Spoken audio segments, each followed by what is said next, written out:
Hello, I'm CJ Wellerman. Please don't forget to subscribe to our show. Now let's get into it. When it comes to understanding the word love, the Western world needs to undertake a seismic cultural shift towards the religion of Islam, because it needs to love the Islamic faith just as much as it loves Buddhism, Hinduism, and Christianity. So in the remainder of this episode, I will not only explain why the Western world should love Islam, but also how the Judeo-Christian world hijacked the religion of love title from Islam to advance Christianity, European colonialism, and the state of Israel. But first, I want to share with you something that warmed my heart this week. A group of Australian students travelled to Malaysia to visit a mosque, learn about Islam, and hear the call to prayer for their very first time. And the different architecture. But all the mosques in the world, they have the same pictures inside. This is the direction facing Mecca. See, this is the direction. And men, women, children comes to the mosque. Men, women, children comes to the mosque. These young Aussies walked away from this experience with an incredible first-hand insight into what it means to be Muslim, while also having a greater appreciation for Islam and its unmistakable call for love, equality, justice, and peace. I urge every non-Muslim to follow in their footsteps, because it's the only way you can decolonize your mind from the Western media-led lies you've been fed about Islam for decades. You see, whenever I ask a non-Muslim to tell me the first word that comes to mind when they hear Islam, they almost never say the word love. In fact, it's usually the opposite of that. They typically associate it with terrorism, violence, or even hatred. We believe that Muslim terrorists, a good 20% of Muslims, are as bad as the 12% of Germans who are Nazis. Nothing wrong with Muslims. It's radical Islam, that's the problem. Troublemakers. They need to get their religion in order. This is not surprising, given the Western media earns huge profits from vilifying Muslims and Islam as a threat to Western civilization and values. A recent study found that 60% of articles on mainstream media platforms contain negative portrayals of Muslims. From 2018 to 2020, the center analyzed 48,000 online articles and 5,500 broadcast clips from 34 British media outlets and 38 television channels, and found widespread use of anti-Islam and anti-Muslim language. As you can see, fear and hatred of Islam is not rooted in reality, but instead has been carefully manufactured by the media, right-wing political parties, and Israel, all of whom profit handsomely by untying Islam from its moorings of love. Therefore, it's critically important that we demonstrate to Westerners the forces that have led them to associate other mainstream religions with love, but not Islam. Well, I'm here to tell you. It's because Islam has not been carefully curated for Western consumption, the same way other religions that originate from the same part of the world have. For instance, both Christianity and Islam were born in the predominantly Arab Middle East, with Jesus born in the Palestinian town of Bethlehem, and the Prophet Muhammad born only a short hop, skip and a jump away in Mecca. Now, while I'm never going to share with you an image of the Prophet, because doing so would be totally disrespectful to Islam, I can tell you, however, that this is what Jesus would have looked like as a Palestinian Jew, according to the world's leading anthropologists. Basically, he looks pretty much like anybody else whose grandparents were born in the Palestinian West Bank. But thanks to the persuasive power of American propaganda, the West has come to imagine Jesus as though he were born on a soybean farm in Nebraska before becoming a long-haired hippie during the civil rights movement of the 1960s. Interestingly, this image was drawn by an artist in Chicago during the 1920s and was spread throughout the United States by a wide range of churches during the following decade. By the 1940s, the picture was so ubiquitous that it became the official picture of Jesus to accompany American soldiers into battle during the Second World War. So when US soldiers liberated Europe from the Nazis, this picture was shared in cities across Europe and the United Kingdom, therefore entrenching the idea that Jesus resembled a white dude from the rural plains of America. In other words, Jesus became an Americanized white guy because in war, as the saying goes, to the victors go the spoils.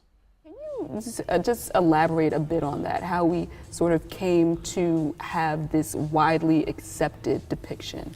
I don't know how widely accepted it is. I think it is Westernly accepted. When we read the Bible and the expansion of Christianity, we're actually talking about its Western movement.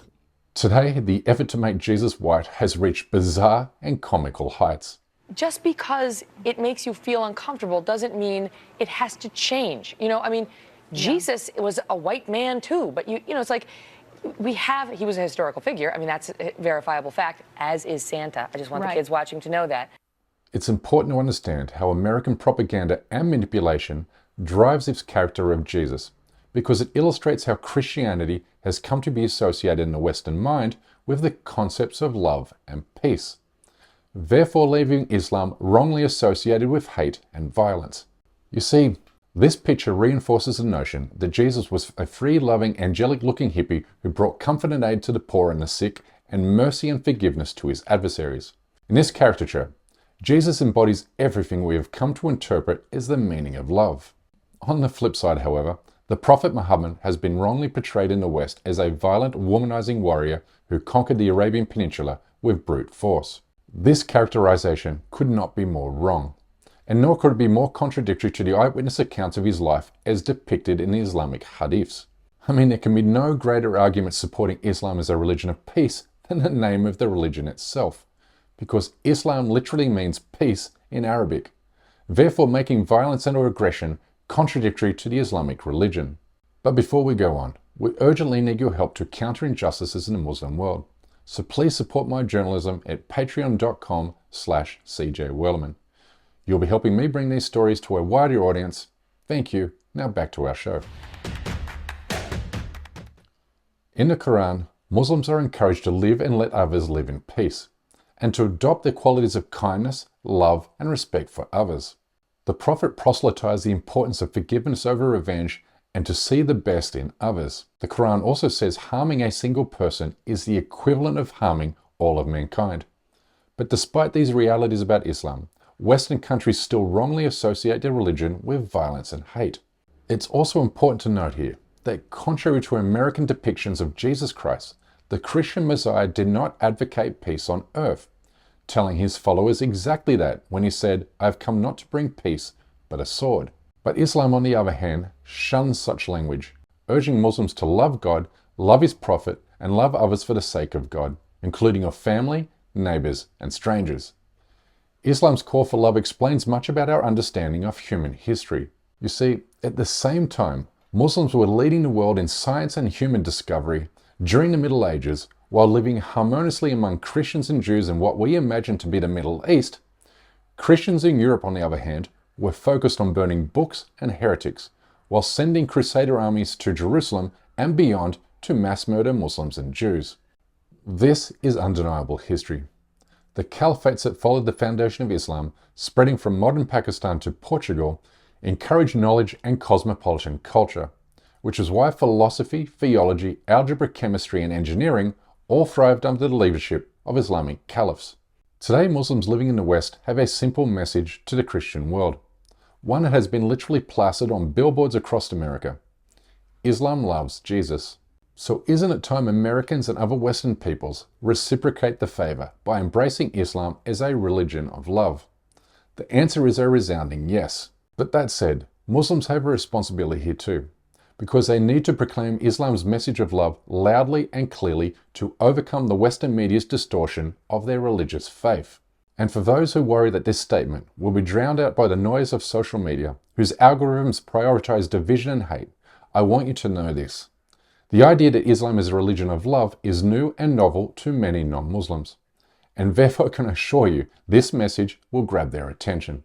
It will, and it must. Anyway, that's my time for today. Please don't forget to subscribe to this channel, and we kindly ask you please support this endeavor by becoming a member of this show at patreon.com/CJWellerman. We can't produce, sustain, and grow this show without your help, and we offer exclusive benefits to those who do. But for now, good night, good morning, wherever you are, and stay blessed.